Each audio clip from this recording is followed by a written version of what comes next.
પ્રશ્ન નંબર 1. ભારતનો પ્રથમ ગવર્નર જનરલ કોણ હતો? Option A lord Curzon, option B lord Canning, option C Warren Hastings, option D lord Macaulay. સાચો જવાબ ઓપ્શન સી વોરન હેસ્ટિંગ્સ.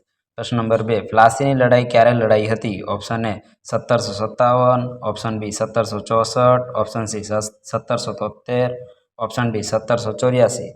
સાચો જવાબ ઓપ્શન એ 1757. પ્રશ્ન નંબર 3. ભારતમાં મૌર્ય વંશનો સ્થાપક કોણ હતો? Option A Ashok, option B Bindusara, option C Chandragupta Maurya, option D Samudragupta. સાચો જવાબ ઓપ્શન સી ચંદ્રગુપ્ત મૌર્ય. પ્રશ્ન નંબર 4. અશોકનો રાજ્યાભિષેક ક્યારે થયો હતો? ઓપ્શન એ ઈસવીસન પૂર્વ 268, ઓપ્શન બી ઈસવીસન પૂર્વ 261, ઓપ્શન સી ઈસવીસન પૂર્વ 250, ઓપ્શન ડી ઈસવીસન પૂર્વ 232. સાચો જવાબ ઓપ્શન એ ઈસવીસન પૂર્વ 268. પ્રશ્ન નંબર 5. કઈ લડાઈ પછી ભારત પર અંગ્રેજોનું શાસન મજબૂત બન્યું? ઓપ્શન એ બક્સર યુદ્ધ, ઓપ્શન બી પ્લાસી યુદ્ધ, ઓપ્શન સી પાણીપતનું ત્રીજું યુદ્ધ, ઓપ્શન ડી તાલીકોટનું યુદ્ધ.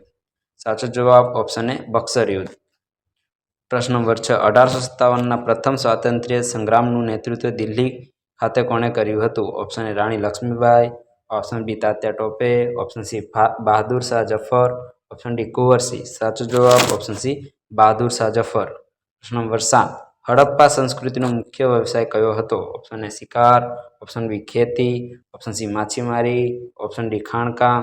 સાચો જવાબ ઓપ્શન બી ખેતી.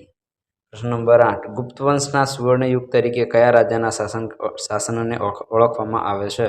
ઓપ્શન એ ચંદ્રગુપ્ત પ્રથમ, option B Samudragupta, option C Chandragupta દ્વિતીય, ઓપ્શન ડી શકંદગુપ્ત. સાચો જવાબ ઓપ્શન સી ચંદ્રગુપ્ત દ્વિતીય. પ્રશ્ન નંબર 9. ભારતમાં મુગલ સામ્રાજ્યની સ્થાપના કોણે કરી હતી? Option A Akbar, option D Humayun, option C Babar, option D Shah Jahan. સાચો જવાબ ઓપ્શન સી બાબર. પ્રશ્ન નંબર 10. પાણીપતનું ત્રીજું યુદ્ધ કોની વચ્ચે લડાયું હતું? ઓપ્શન એ અંગ્રેજો અને મરાઠાઓ, ઓપ્શન ડી મરાઠાઓ અને અફઘાનીઓ, ઓપ્શન સી મુગલો અને રાજપૂતો, ઓપ્શન ડી શીખો અને અંગ્રેજો. સાચો જવાબ ઓપ્શન બી મરાઠાઓ અને અફઘાનીઓ.